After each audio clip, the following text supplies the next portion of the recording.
রাজ্যের বিরোধী দলনেতা শুভেন্দুবাবুর ধর্ণা নিয়ে, অর্থাৎ রাজভবনের গেটের বাইরে তিনি যে ধর্ণায় বসতে চান সেই ধর্ণা নিয়ে কোনো আপত্তি নেই রাজ্য সরকারের, এ কথাই 27শে জুন বৃহস্পতিবার আদালতে জানালেন রাজ্যের এজি কিশোর দত্ত মহাশয়।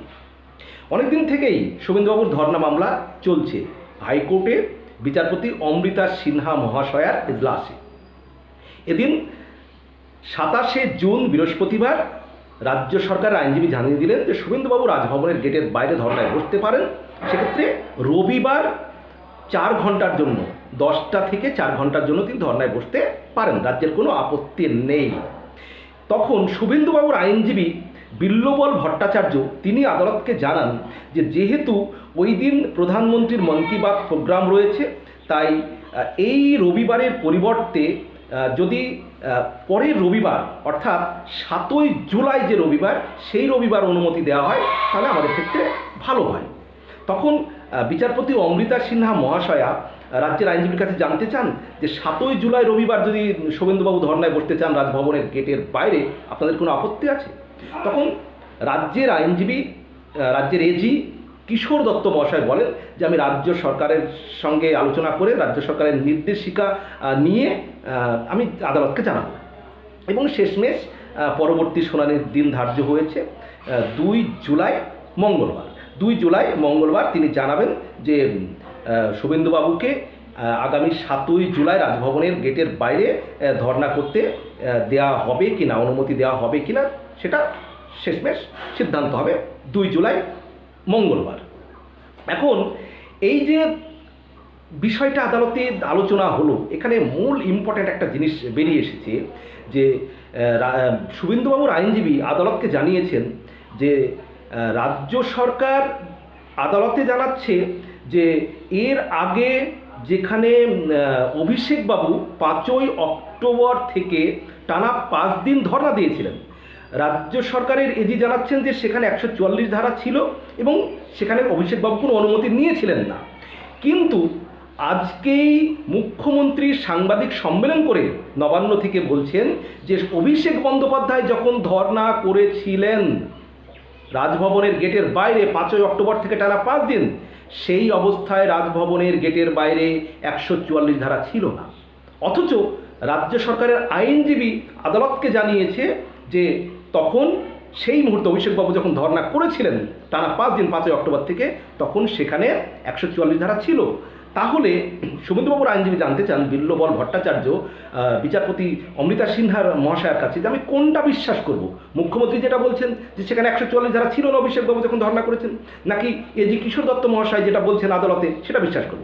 তখন অমৃতা সিনহা মহাশয়া বলেন যে আপনি রাজনীতিবিদদের কথা ধরবেন না, বিশ্বাস করবেন না, রাজ্য সরকার আইনজীবী যেটা এজি আদালতকে জানাচ্ছেন রাজ্য সরকার আইনজীবী, আপনি সেটা বিশ্বাস করুন।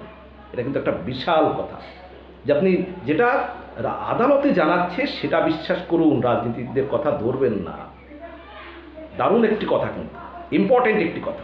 আসলে ঘটনাটা কি হয়েছে, রাজ্য সরকার প্যাচে পড়ে গিয়েছে, অমৃতা সিনহা মহাশয়ার এজলাসে প্যাচে পড়ে গিয়েছে। কারণ কি, রাজ্য সরকার আইনজীবী এর আগে জানিয়েছিল যে 144 ধারা জারি ছিল অভিষেকবাবুর ধর্নার সময়। তখন বিচারপতি জানতে চান যে সেখানে 144 ধারা লঙ্ঘন করে যারা ধর্না করলেন 5 দিন, আপনারা তাহলে অনুমতি দিয়েছিলেন? রাজ্যের আইনজীবী জানিয়েছিলেন যে এজি জানিয়েছিলেন যে না, কোনো অনুমতি ছিল না। তাহলে তাদের বিরুদ্ধে কি কোনো ব্যবস্থা নিয়েছেন? আর ব্যবস্থা না নিলে কেন ব্যবস্থা নেননি? স্বাভাবিকভাবে ওখানে যদি 144 ধারা জারি থাকে, আদালতে যেটা জানানো হয়েছে সেইটাকে বলতে হয়, তাহলে তাদের বিরুদ্ধে ব্যবস্থা নেওয়াটা দেখাতে হবে। আর ব্যবস্থা না নিলে কেন নেননি? তাহলে স্বাভাবিকভাবে আরেকজন যখন ধর্ণা করবে তার বিরুদ্ধে কেন আপনি ব্যবস্থা নেবেন? তাই মুখ্যমন্ত্রীর কাছে বলতে হচ্ছে যে না, অভিষেক যখন ধর্ণা করেছিল ওখানে করেছিলেন তখন সেখানে 144 ধারা ছিল না। তাহলে কি রাজ্য সরকার আইনজীবী আর রাজ্য সরকার অর্থাৎ মুখ্যমন্ত্রী, পুলিশ মন্ত্রী তার সঙ্গে কোনো কমিউনিকেশন নেই, সঠিকভাবে আলোচনা বোঝাপড়া নেই? আছে, কিন্তু এক্ষেত্রে আছে, হয়তো আছে, কিন্তু রাজ্য সরকারের আইনজীবী যেটা জানিয়েছেন আদালতে, সেক্ষেত্রে কি হবে, যারা 144 ধারা লঙ্ঘন করে সেই জায়গায় ধর্ণা করেছিলেন অভিষেকবাবু এবং আরও যারা তৃণমূলের কর্মী নেতা ছিলেন, তাদের বিরুদ্ধে ব্যবস্থা নেওয়াটা কিন্তু দেখাতে হবে আদালতে। আর না নিলে সেক্ষেত্রে প্রশ্নের মুখে পড়ে যাচ্ছে। তাই মুখ্যমন্ত্রীকে আজকে বলতে হচ্ছে যে না, ওই জায়গায় শুভেন্দু অধিকারী যে জায়গায় ধর্ণা করতে চাইছে আজকে, কিন্তু অভিষেক ব্যানার্জি যখন করেছিল তখন সেখানে 144 ধারা ছিল না। অতএব অভিষেক বন্দ্যোপাধ্যায়কে বাঁচাতে গিয়ে আজকে কিন্তু মুখ্যমন্ত্রীকে এই কথা বলতে হচ্ছে। কিন্তু বিচারপতি তো বলেছেন যে আপনি রাজনীতিবিদদের কথা ধরবেন না। শুভেন্দুবাবু আইনজীবীকে বলেছেন আপনি ধরুন, কার কথা ধরবেন? আপনি রাজ্যের আইনজীবী কিশোর দত্ত মহাশয় এজিত, তিনি যেটা আদালতে জানাচ্ছেন আপনি সেটাকে ধরুন। তো শেষমেশ দুই পক্ষের আলোচনার পর পরবর্তী শুনানির দিন ধার্য হয়েছে 2 জুলাই মঙ্গলবার। সেদিনই জানা যাবে শুভেন্দুবাবুর ধর্ণা রাজভবনের বাইরে, গেটের বাইরে হচ্ছে কি না। অবশ্যই সে আপডেট, সে খবর নিয়ে আপনাদের সামনে অবশ্যই আসবো।